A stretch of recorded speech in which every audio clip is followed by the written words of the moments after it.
Okay,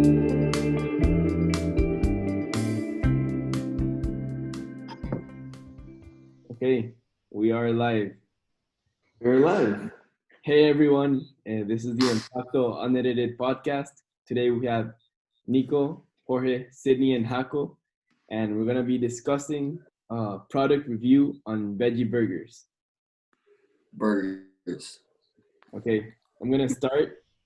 I'm gonna be eating the Beyond Burger. I'm gonna be eating the Beyond Burger, but it's gonna be air fried. Okay, I'm Um, eating the Donley Farms Chipotle Black Bean Burger. I am eating both the Gardein burger that you find in Costa Rica and that I don't have the box for, with my own little spices and mustard and ketchup, and the Boca original burger that you can find in most automercados. We also with my own spice and ketchup and mustard. perfect. all So, right. try it. You wanna take the first bite, Jaco? Oh, let's do it all at the same time. All at the Uh, same Hold up, time. hold up. Countdown. All right. Yo, what sauce are you putting on your burger? So I have mayo, ketchup, and mustard. Bro, I'm putting mustard. Nico, I think you should bite both of your burgers at once. Just saying. That would be smart. Yeah, that would be a good idea. Look Okay, at what are we him doing? grabbing his burger. Okay, Countdown. I can't keep track of which one is which one, so Just yeah. tell which one's best. Okay, Okay. so Ready? 3, 2. 2, 1.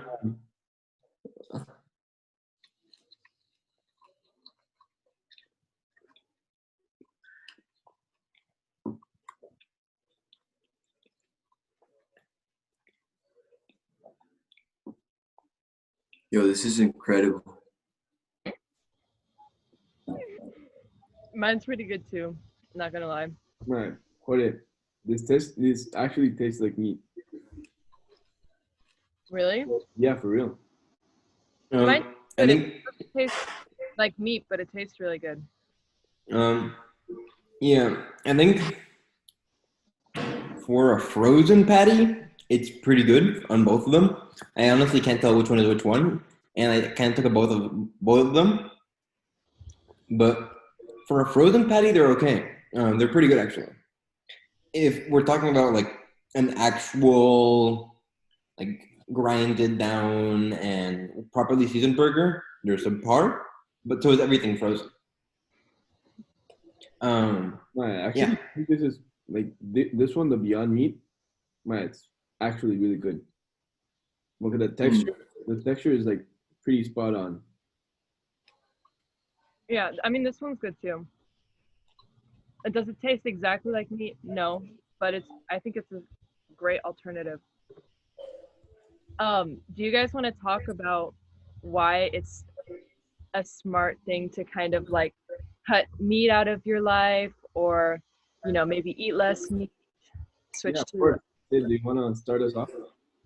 yes. That's actually the only thing here, so I walk it like I talk it, and and I don't know, I mean, I watched the documentary Earthlings a while back. I don't know if any of you it, but it's pretty perfect. And when you just think about all of like the not only the mistreatment of animals, but also like the fossil fuels, the water, just all of like the resources that go into making a single pound of meat, it's just not sustainable. So I think that even if you don't go full vegetarian, like I definitely eat meat every once in a while, it's still a good thing to practice and like try to put your part in moving towards a more sustainable future. No, So that's my Yeah. another aspect of this, and I really think that this is like the main selling point for the majority of the people, is the fact that like veggie burgers, I mean, they require so much less energy to produce that they could become key food for underprivileged people, and like places where there's no really large access to food. This could be like a pretty good option, especially how they. Jaco, it's funny you mentioned that because a lot of people think that the typical McDonald's burger is like the lower income fast food because it's not as expensive as other foods that you can get access to. But at the same time, this is constantly becoming cheap and a cheaper alternative. However, something that I didn't like about the Beyond Burger right now was that 2 patties cost me around 13, $14, which is pretty expensive. I think that the Beyond company should definitely lower their prices so that it becomes more accessible and a better option for many. Yeah, definitely. Yeah. I'm gonna go ahead and say, in terms of the meat eating spectrum, I'm on the opposite side of Sid. Meat is a staple of my daily life. But what I'll say here is, having eaten so many burgers throughout my days so far, and being like a little bit of a burger connoisseur, honestly, either the Boca or the Gardine, honestly, both of them are, especially if they're well seasoned, are quite a bit better than most burgers I've handled. So I think if you're thinking about reducing meat, one of the things I would do is try to source local, A, when you do it. And B, just if you're gonna eat meat, make it a special occasion and go ahead and prepare it yourself. Because honestly, the frozen stuff, you might as well just go veggie because they're the same amount of quality. And for all you know, what's in a McDonald's level burger is veggie meat. It tastes exactly the same. So yeah, I would say go ahead and cut meat if you want to, but also make meat more of a special thing in your life if you're too attached to it like I am. Yeah. No, I think that's a very, very fair point.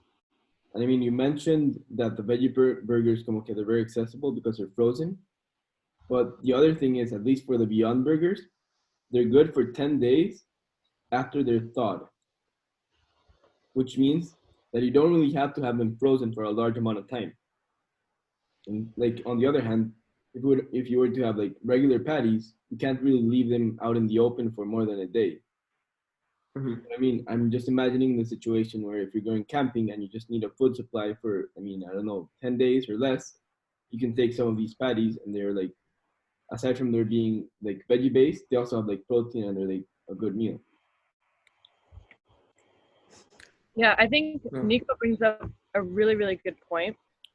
And that's something that, like, it's not an all or nothing thing. You don't have to go full vegetarian.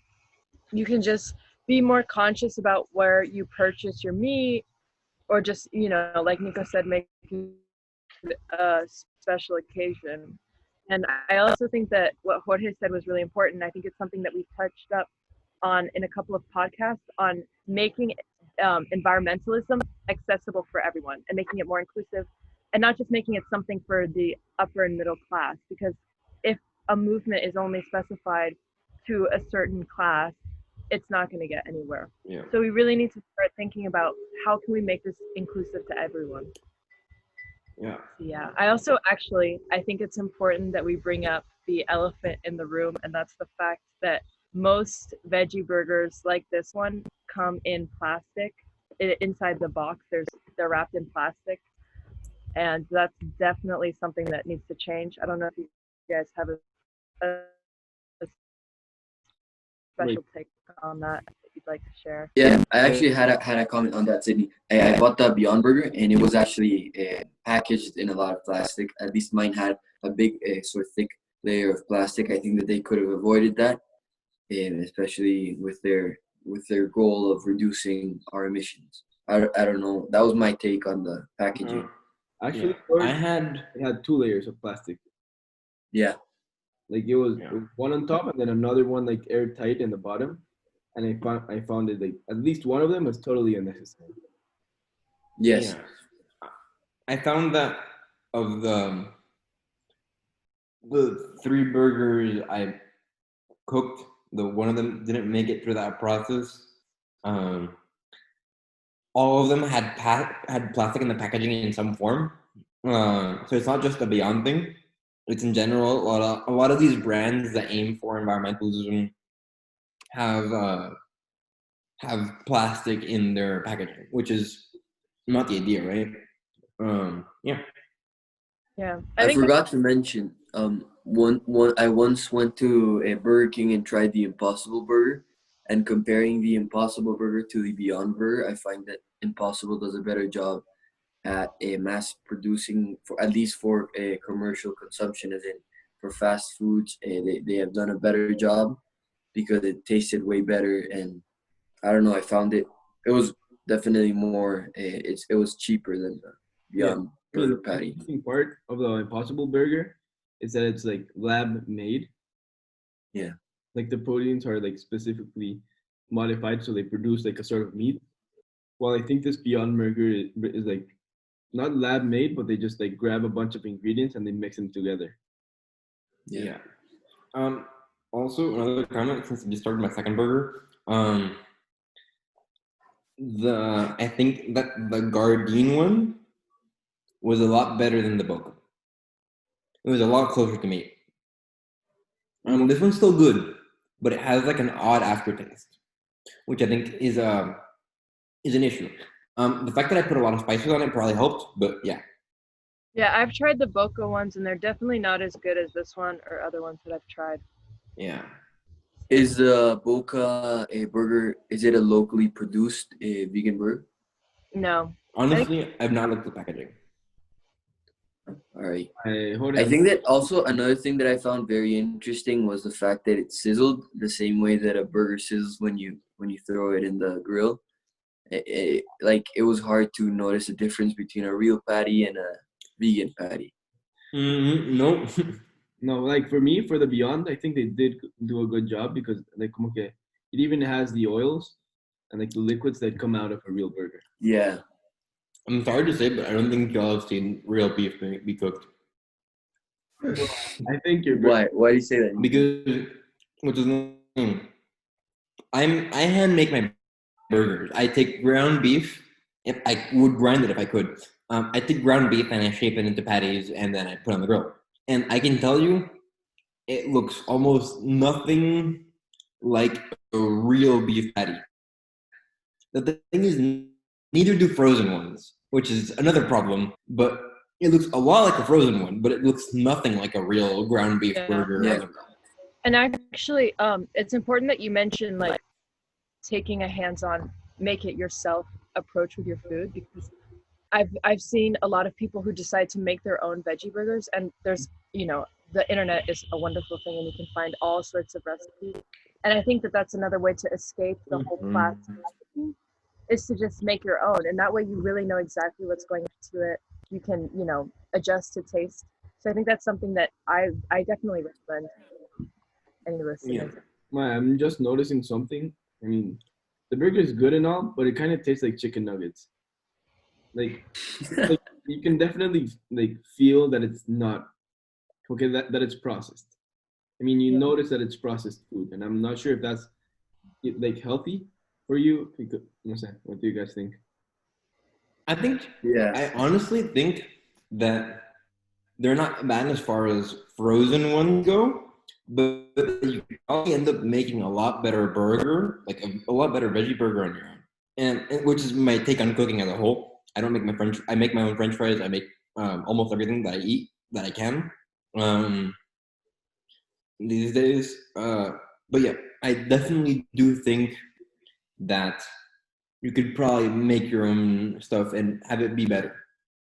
Yeah, homemade is Yeah. obviously going to be better tasting and better for you, I think. All in all, I think that this is really Beyond is in its early stages, and I think that in the future it's going to become way more accessible to the masses. So I think that this is really the future to burgers and beef consumption, especially seeing that a lot of the beef production has decreased significantly after the COVID-19 outbreak, that a lot of people decided to go vegan because they realize how many of these diseases come from animals. Yeah. I think that's important to understand. So it's definitely in the early stages, and veganism is still a very like fringe thing. and it's not practiced by a lot of people. But I think as we move forward, it's going to become a lot more natural to go to a restaurant and not see a menu where every single meal has in there. And I think that that's definitely for the better. Yeah. I think veggie meats will be important for that though, because speaking from a more culinary perspective as I work through, I think there's a lot of things that you can't do with straight, trying to appear like meat veggies. And there's a lot of culture hidden behind meals with meat. So I think that'll be an important step for veganism, is when these things are improved. I mean, who knows? I also saw that Beyond has a hot dog. I mean, the hot dog Yeah. might even be better because in a hot dog you expect it to be like really processed, right? Yeah. I think at the end of the day, it comes down to just being like a responsible consumer, reading, like knowing what's going into, whether it's meat or veggie, knowing where your product is coming from, trying to pick the best sustainable option, and just like trying to think about the environment in the long run. Of course, we're all human. I mean, let's be realistic. It's not possible to be a perfect, completely zero waste environmentalist every single day, but you can try your best. And I think that that's what we try to do here at Impacto. And honestly, for anyone listening to this, I would say, if you're willing to try this, I think it's a very good step towards being an environmentalist, is just opening yourself up to substitutes. If you're in my camp of people, which is very often meat consumers, I would say you might be surprised. I don't know if you guys want to talk about specific ways to cook this, because I think that could be helpful for anyone trying to make the first move with veggie meats. Yeah. I know that the way I cooked this was very particular. Yeah.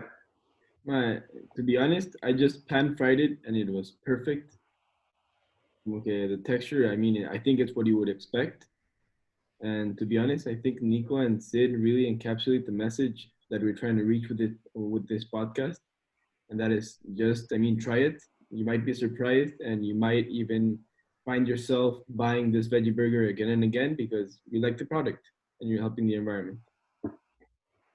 So with that being said, thank you so much for tuning in, and we'll see you next episode. Bye. Bye. Bye.